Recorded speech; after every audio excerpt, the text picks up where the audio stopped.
எல்லாருக்கும் வணக்கம். இன்றைக்கி சூப்பரான ஒரு சவ் பயன்படுத்தி ஒரு சவ் கூட்டு தாங்க பண்ண போகிறோம்.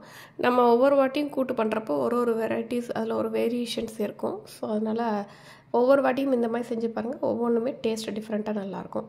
இதுக்கு நான் ஒரு குக்கரில் பருப்பு கொஞ்சமாக எடுத்து வேக போட்டிருக்குறேங்க. பருப்பும் இந்த சவ்வும் போட்டு நம்ம குக்கரில் வேக வைக்க போகிறோம். நான் ஒரு 100 கிராம் அளவுக்கு பருப்பு எடுத்து நான் குக்கரில் போட்டிருக்கேன்.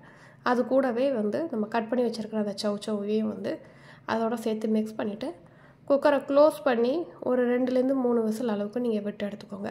குக்கர் க்ளோஸ் பண்ணி இது நல்ல 3 விசில் 4 விசில்குள்ளே அடிக்கலாம். ஏன்னா இது நல்லா குழஞ்சிருக்கணும். கூட்டு தானே உங்களுக்கு. ஸோ குழஞ்சதை பற்றி ஒன்றும் இல்லை, அந்த பருப்பு நல்லா வெந்திருக்கணும். ஸோ அதனால் நீங்கள் அதை மட்டும் செக் பண்ணிக்கோங்க.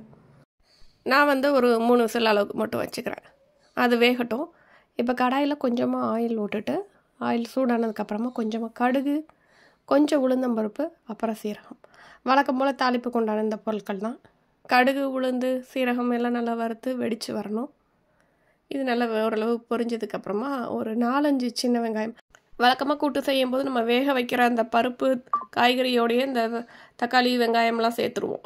இப்போ நம்ம இதெல்லாம் வதக்கி தான் சேர்க்க போகிறோம். ஸோ ஒரு 4-5 சின்ன வெங்காயம், ஒரு 2 பூண்டு பல், காரத்துக்கு 2 பச்சை மிளகா அப்படி கட் பண்ணிவிட்டு சேர்த்துக்கோங்க. இது நல்லா ஓரளவு வதங்கி வந்ததுக்கப்புறமா கொஞ்சமாக பெரிய வெங்காயத்தையே குட்டியாக ஒரு பாதி வெங்காயம் அளவுக்கு நீங்கள் குட்டி குட்டியாக கட் பண்ணிவிட்டு ஆட் பண்ணிக்கலாம். ஒரு மீடியம் சைஸ் தக்காளி பழம் அதையும் கட் பண்ணி சேர்த்துக்கோங்க. கொஞ்சமாக கருவேப்பிலையும் சேர்த்துக்கோங்க. சேர்த்து இதெல்லாம் நல்லா வதக்கிக்கோங்க. வதக்கிட்டு இது ஓரளவு நல்லா வதங்கினதுக்கப்புறமா வேக வச்சுருந்த அந்த சவ்வும் பருப்பு இருக்கு இல்லையா, அதை அப்படியே இந்த தாளிப்பில் கொட்டிடுங்க. கொட்டிட்டு இதை நல்லா மிக்ஸ் பண்ணி விட்டுக்கோங்க. கொஞ்சமாக மஞ்சத்தூளும் ஆட் பண்ணிக்கோங்க இதில். இப்போ இதுக்கு கொஞ்சம் கட்டியாக இருந்துச்சு அப்படின்னா நீங்கள் தண்ணி கொஞ்சம் சேர்த்துக்கலாம்.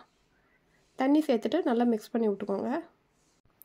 உங்களுக்கு மஞ்சள் தூள் வேண்டான்னா நீங்கள் இந்த மாதிரி கூட கூட்டு இந்த கலர்லேயே கூட பண்ணிக்கலாம்.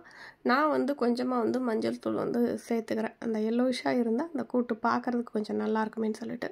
ஸோ கொஞ்சமாக மஞ்சள் தூள் ஆட் பண்ணிவிட்டு மிக்ஸ் பண்ணி விட்டுக்கலாம். இந்த மஞ்சள் தூளோட பச்சை வாடை போகட்டும். போனதுக்கப்புறமா நம்ம தேங்காய் துருவி போட்டுக்க போகிறோம். நம்ம தேங்காய் அரைச்சி போடுவோம் இல்லையா, அந்த மாதிரி போடாமல் வெறுமனை தேங்காய் துருவலாக பண்ணிவிட்டு அதை அப்படியே சேர்த்துக்கோங்க. இதுவுமே உங்களுக்கு அரைப்படாமல் கொஞ்சம் சக்குன்னு வாயில் கிடைக்கும். அதை ஃபீல் பண்ணி சாப்பிட்றப்போ உங்களுக்கு நல்லா தெரியும். ஸோ இதுக்கு தேவையான உப்பு சேர்த்துடலாம். சேர்த்துட்டு இது நல்லா கம்ப்ளீட்டாக நல்லா மிக்ஸ் பண்ணி விட்டுட்டு நல்லா கொதிக்க விட்டு இறக்குனீங்கன்னா சூப்பரான கூட்டு ரெடிங்க. இந்த கூட்டுக்கு நீங்கள் காரக்குழம்பு, புளிக்குழம்பு அந்த மாதிரியான வகைகளுக்கு சைடிஷாக வச்சு சாப்பிட்லாம். வெறுமனை கூட நீங்கள் சாப்பாடில் போட்டு சாப்பிட்றப்பவும் ரொம்ப டேஸ்டியாக இருக்கும்.